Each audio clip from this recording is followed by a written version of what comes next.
Morning. আমি আজকে আবার এলাম একটা নতুন ব্লগ নিয়ে। তো আজকে আমরা এক্সপ্লোরার ফ্যামিলি আবার বেরিয়ে পড়েছি নতুন জায়গায় নয়, খুব চিরপরিচিত একটা জায়গায়, আমাদের খুব ভালো লাগার একটা জায়গা। তো আমি চাইছি ওই চিরপরিচিত জায়গাটাকে নতুনভাবে আমার চোখ দিয়ে সবাইকে দেখাতে। তো এবারে আমরা ট্রেনে বা অন্য কিছুতে যাচ্ছি না, আমরা বাই রোড যাচ্ছি, নিজেদের গাড়িতে যাচ্ছি, আমার হাজব্যান্ড ড্রাইভ করছে। তো অনেক লম্বা রাস্তা, তো আপনারা দেখতে থাকুন, সঙ্গে থাকুন। এরপরে খানিকক্ষণ বাদেই আমি বলছি যে আমরা কোথায় যাচ্ছি। তো দেখতে থাকুন, সঙ্গে থাকুন, এক্সপ্লোরিং ইন্ডিয়া উইথ সুতপা। পথে যেতে যেতে কিছু কথা সবার সঙ্গে শেয়ার করে নিতে চাই। সেটা হলো, আমি ইউটিউবার হিসেবে একদমই নতুন, প্রথম আমার এই পথ চলা, জাস্ট কয়েক মাস হলো পথ চলা। কিন্তু যেটা পুরনো সেটা হলো আমার বেড়ানোর নেশা। মানে প্রথম আমার জ্ঞান পড়ার পর যেটা আমার ভালো লেগেছিল সেটা বা ভালোবাসা ছিল সেটা ছিল বেড়ানো, ঘুরে দেখা, নতুন জায়গাকে এক্সপ্লোর করা, পুরনো জায়গাকে আবার নতুন করে এক্সপ্লোর করা। তো সেই হিসাবে অনেক প্যাশান থেকে আমি আমার এই চ্যানেলটা শুরু করেছি, এবং আমি চাই যে যারা যেতে পারেন না তারা ঘরে বসেই যেন আমার এই ব্লগগুলো দেখে আমার মোবাইলের স্ক্রিনে নিজেরাই যেন ফিল করতে পারেন, অনুভব করতে পারেন যে নিজেরাই নিজের চোখ দিয়ে ঘুরে দেখছে। তো সেই হিসাবে আমি কিছুটা ডিটেলসে এই ভিডিওগুলো সবার কাছে উপস্থাপিত করছি, সবাই দেখুন। লেখাগুলো দেখতেই বুঝতে পাচ্ছেন, লেখাগুলো ওড়িয়া লেটার আমরা দেখতে পাচ্ছি এখন। তো আমরা যাচ্ছি আজকে পুরী, আমাদের মূল ডেস্টিনেশন হচ্ছে পুরী। তবে আজকে গিয়ে ভুবনেশ্বরে স্টে করব। আজকে কালকে ভুবনেশ্বরে যা কিছু দেখার দেখব, এরপরে আমরা কালকে যাচ্ছি পুরী, এবং পুরী থেকে ওখান থেকে যা কিছু ঘুরে দেখবো আর আপনাদেরও দেখাবো। আপনারা সেই মতো দেখতে থাকুন, আমাদের সঙ্গে থাকুন। আমরা কলকাতা থেকে স্টার্ট করে কোলাঘাট হয়ে খড়গপুর হয়ে এখন আমরা ঢুকে গেছি জলেশ্বরে, উড়িষ্যার মধ্যে ঢুকে গেছি। প্রায় 3.5 ঘন্টা 4 ঘন্টা লাগে, তবে দাঁড়িয়ে এলে রেস্ট নিয়ে এলে হয়তো আর একটু টাইম কম বেশি হতে পারে। রাস্তা খুবই ভালো। এখন আমরা দাঁড়িয়েছি ইন্ডিয়ান অয়েলের একটা পেট্রোল পাম্পে পেট্রোল নেওয়ার জন্য। হালকা করে ব্রেকফাস্ট আমরা কোলাঘাটেই কিছুটা করেছিলাম, তারপরে একটা না এতটা এসছি। এটা বালেশ্বরে ঢুকে গেছি আমরা, বালেশ্বরের মধ্যে একটা পেট্রোল পাম্প। এখনও আর থামিনি, এর আগে আর থামিনি। পেট্রোল পাম্পে পেট্রোল ভরার পর আমরা আবার এগিয়ে চললাম। তারপরে রাস্তার ধারে একটা ছোট চায়ের দোকানে দাঁড়িয়ে একটু টি ব্রেক নিলাম। ওখানে একটু চা, কেক টেক কিনলাম, অনেক কিছু পাওয়া যাচ্ছিলো, বিস্কুট অনেক কিছু পাওয়া যাচ্ছিলো। তো আমরা টুকটাক ওখানে দাঁড়িয়ে সব একটু খেলাম, একটু চিপস টিপস সঙ্গেও নিয়ে নিলাম রাস্তায় খাওয়ার জন্য। তো খাওয়া দাওয়ার পরে আবার আমরা গাড়িতে উঠে আবার সামনের দিকে রওনা দিলাম।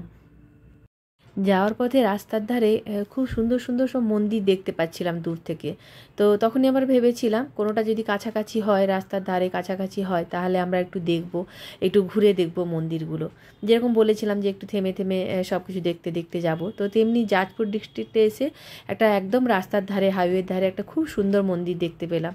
তো যেমনি দেখা আমরা সব এলাম, সবাই মিলে মন্দিরটা দেখতে এলাম। তো মন্দিরটা ভিতরে ঢুকে দেখলাম মন্দিরটা খুবই সুন্দর দেখতে। ডিস্ট্রিক্টে আছি আর জায়গাটার নাম হচ্ছে লিঙ্গেশ্বর। তো হাইওয়ের পাশেই এই মন্দিরটা দেখতে পেলাম। মন্দিরটা খুব সুন্দর দেখতে, যদিও দুপুর হয়ে গেছে বলে মন্দিরটা বন্ধ, কিন্তু আমরাও একটু হাত পা ছাড়াবো। তাছাড়া মন্দিরটা দেখে আমরা একটু থেমে গেলাম যে মন্দিরটা একটু ভিডিও করি, আমরাও দেখছি, আপনারাও দেখুন। তো এসছি, দেখুন মন্দিরটা খুব সুন্দর। অ্যাকচুয়ালি উড়িষ্যায় এরকম খুব সুন্দর সুন্দর মন্দির আছে, যেটা মানে রাস্তায় আসার পথে দেখলাম। তো সব জায়গায় তো দাঁড়ানো সম্ভব হয়নি, হাইওয়ে ছিল, এখানে দাঁড়ানো সম্ভব হলো বলে একটু দাঁড়ালাম। তো দেখুন আমার সাথে এক্সপ্লোরিং ইন্ডিয়ায় সুতপা, আর মন্দিরটা এবার একটু দেখাবো। মন্দিরটা তখন বন্ধ হয়ে গিয়েছিল, তখন প্রায় 12টার বেশি টাইম হয়ে গেছিলো, বন্ধ হয়ে গিয়েছিল। কিন্তু স্থানীয়দের কাছ থেকে জানতে পারলাম যে মন্দির লক্ষ্মীনারায়ণের মন্দির। তো আর ওই গরুর সামনেই একটা গরুরের মূর্তি আছে, তো তা থেকেই বোঝা যাচ্ছিলো যে লক্ষ্মীনারায়ণেরই মন্দির। আর মন্দিরটা ভিডিও করতে আমার এই জন্যই ইচ্ছে হলো যে মন্দিরটা খুবই পরিষ্কার পরিচ্ছন্ন, খুব সুন্দর পরিবেশ। আর এই মেন মন্দির তো বন্ধ, নাট মন্দির খুবই পরিষ্কার পরিচ্ছন্ন, যদিও নাট মন্দির একদম ওপেন, তবুও পরিষ্কার পরিচ্ছন্ন। আর সবচেয়ে যেটা ভালো লাগলো, ওই মন্দিরের থামগুলোতে বিভিন্ন দেবদেবীর মূর্তি তৈরি করা আছে, খুব সুন্দর লাগছিল। পুরোটাই যতগুলো থাম আছে পুরো মন্দির জুড়ে পুরোটাই বিভিন্ন দেবদেবীর মূর্তি খোদাই করা আছে, আর দরজাটাও খুব সুন্দর। তো মন্দির দেখে নিয়ে আবার রওনা দিলাম। জাজপুরে মন্দির দেখে বেরোনোর পর আর আমরা কোথাও থামিনি, সোজা একটানা ভুবনেশ্বর গিয়েছিলাম। মাঝখানে কটকে একটা জায়গায় একটু দাঁড়িয়েছিলাম 5-10 মিনিটের জন্য। তো ইচ্ছে তো ছিল মহানদীর ধারেই একটু দাঁড়ানো, কোথাও দাঁড়িয়ে একটু ফটো ভিডিও করা, কিন্তু সেটা আর সুযোগ হয়নি। একে তো প্রচণ্ড রোদ, প্রচণ্ড গরম লাগছিল, তাছাড়া অনেক টাইমও হয়ে গিয়েছিলো, প্রায় মানে 1টা বাজতেই যাচ্ছিলো বোধহয়। তো ওই জন্য আমরা আর দাঁড়াইনি। তো এমনিতে তো এখানে আসতে মানে কলকাতা থেকে ভুবনেশ্বর আসতে 8-8.5 ঘন্টা লাগার কথা, কিন্তু আমরা প্রচুর দাঁড়িয়ে এসেছি। তাছাড়া মাঝখানে ব্রেকফাস্টের জন্য একটু ওয়েট করেছিলাম, অনেক জায়গায় দাঁড়িয়েছি, যার জন্য আমাদের প্রায় 9 ঘন্টা লেগে গিয়েছিল ভুবনেশ্বর পৌঁছতে। তো সেই জন্য তাড়া ছিল খুব। আর তাছাড়া ভুবনেশ্বরে আমাদের হোটেলটাও ছিল একদম এক প্রান্তে, খণ্ডগিরি থেকে প্রায় 1 কিলোমিটারের মধ্যেই ছিল। তাই কটকে একটু দাঁড়িয়েছিলাম, একটু জল টল খেয়ে একটু ফল টল কিনে নিয়ে আমরা ভুবনেশ্বরে পৌঁছে গেছিলাম। অলমোস্ট তখন 2টো বেজে গেছিলো। তাই আমরা হোটেলে গিয়ে ফ্রেশ হয়েই বেরিয়ে গেছিলাম যে ওই খণ্ডগিরির কাছে যে চক আছে সেই চকেই আমরা লাঞ্চটা করব। তো আমরা ছিলাম হোটেল বৈষ্ণব রেসিডেন্সিতে, এর রিভিউটা পরে দিচ্ছি। তো আমরা একটা ভেজ রেস্টুরেন্টে খেতে গিয়েছিলাম। তো ভয়েসটা নয়েজ এসে গেছিলো, তাই আবার নতুন করে ভয়েস দিচ্ছি। তো ওখানে সবই প্রায় ভেজ রেস্টুরেন্ট। তো আমরা একটা রেস্টুরেন্টে গিয়েছিলাম খেতে। হোটেলটা মোটামুটি পরিষ্কার পরিচ্ছন্ন, তবে খাওয়ারের মান মোটামুটি।